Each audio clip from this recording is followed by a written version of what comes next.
আমি আমার দলীয় সহকর্মীদেরকে অনুরোধ করব, আগামী এক সপ্তাহ সংগঠনের স্বাভাবিক সমস্ত কার্যক্রম স্থগিত থাকবে। এই সময়টা আপনারা বিপন্ন মানুষের দ্বারে দ্বারে ঘরে ঘরে ছুটে যাবেন, উদ্ধার কাজে সহযোগিতা করবেন।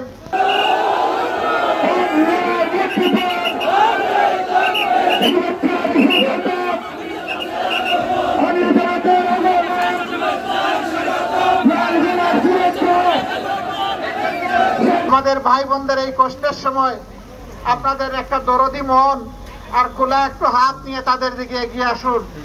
আমি আমার দলীয় সহকর্মীদেরকে অনুরোধ করব, আগামী এক সপ্তাহ সংগঠনের স্বাভাবিক সমস্ত কার্যক্রম স্থগিত থাকবে।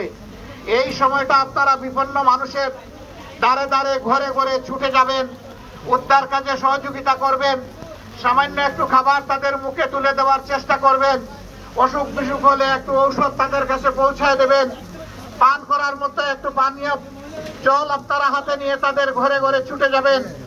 একটু সাথে আপনারা শুকনা খাবার, মেস রাখবেন, মোমবাতি রাখবেন, ফিটকিরি রাখবেন, হেলো টেপ রাখবেন। তাদের পরিবার পরিজন নিয়ে আল্লাহর দরবারে তাওফিক কামনা করে এই মুহূর্তে বক্তব্য রাখছি।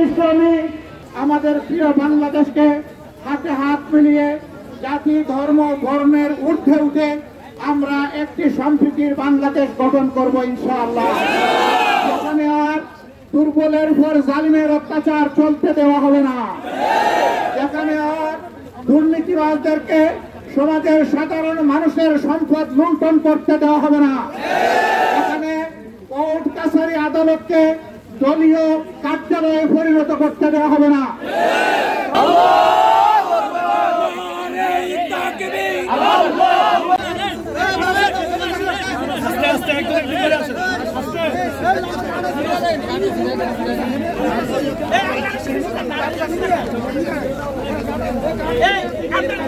একটু ধৈর্যের সাথে বসে দাঁড়ান, একটু ধৈর্যের সাথে দাঁড়ান, কেউ আসবে না সামনে। অল্প কয়েকটা প্যাকেট এখানে বিতরণ হবে, বাকি সবার ঘরে ঘরে ইনশাল্লাহ আমরা পৌঁছে দেব।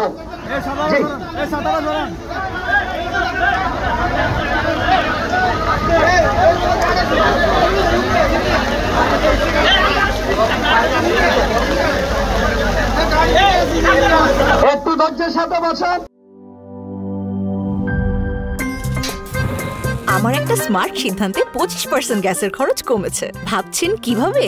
সাধারণ গ্যাস স্টোভ বদলে আমি এনেছি আরএফএল গ্যাস স্টোভ। এর সাইন্টিফিক নজল ও ব্রাস বার্নার ক্যাপ সমানভাবে তাপ ছড়িয়ে রান্না করে দ্রুত, তাই গ্যাসও বাঁচায় 25%, টাকাও বাঁচে 25%। আরএফএল গ্যাস স্টোভ নিরাপদ ও গ্যাস সাশ্রয়ী।